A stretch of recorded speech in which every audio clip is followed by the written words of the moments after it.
Fire outbreaks have continued to claim lives and left a number of persons, mainly survivors, counting losses. Fire after fire, panic after panic, loss after loss,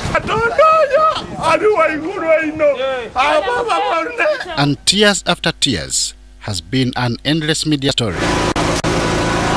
It is estimated that Ugandans lose close to 30 billion shillings annually to fire outbreaks in business premises, including factories and shops. Now, the major causes of fire in Uganda are due to electricity, sometimes arson, negligence, congestion. When people are congested in a place, you'll find that the activities can result into what? Into fire. A recent survey indicates that only a small percentage of Ugandans know how to use firefighting equipment installed in schools and other business premises, with last year's statistics indicating fire occurrences at 904. The trend seems worrying, especially with the 409 fires recorded between January and March this year. Areas prone to fire outbreaks include markets, schools, hospitals, shopping malls, car bonds, among other vital installations. For fire to occur, three things must be necessary. That's the heat, the oxygen, and the fuel. In fire, when we say fuel, we mean anything that can burn. So anything that can burn is a fuel. So for you to have fire, there must be something to burn, there must be oxygen, and there must be heat. And in most cases, we have two out of the three.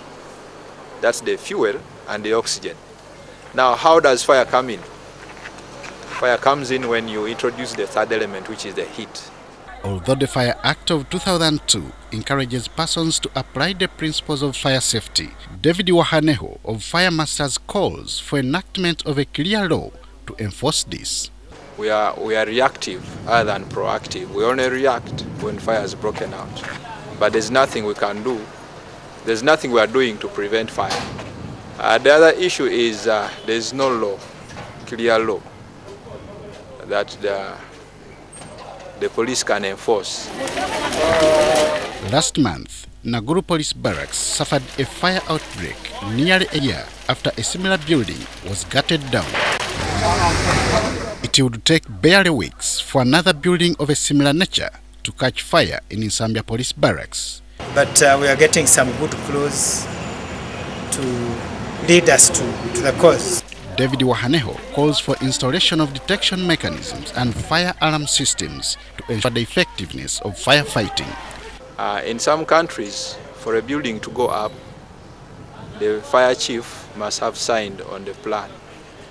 To sign on your plan, your building plan, the chief must have found that you have the fire exits in place, they are catered for, the fire equipment are catered for, in order to sign such that your building is permitted to go up. In this country, it's otherwise. You'll find that most buildings go up without fire escape routes, without fire equipment, and people will go on to occupy them. Now, when a fire breaks out, there's nothing that can be used to contain this fire. Experts maintain that when fire is not controlled within the first 10 minutes, it becomes hard to control by simple mechanisms and hand fire extinguishers. Fire outbreaks lead to loss of lives, with specialists informing that many victims die as a result of smoke and stampede, while others are burnt dead by the raging fire. Henry Okrut, UBC News.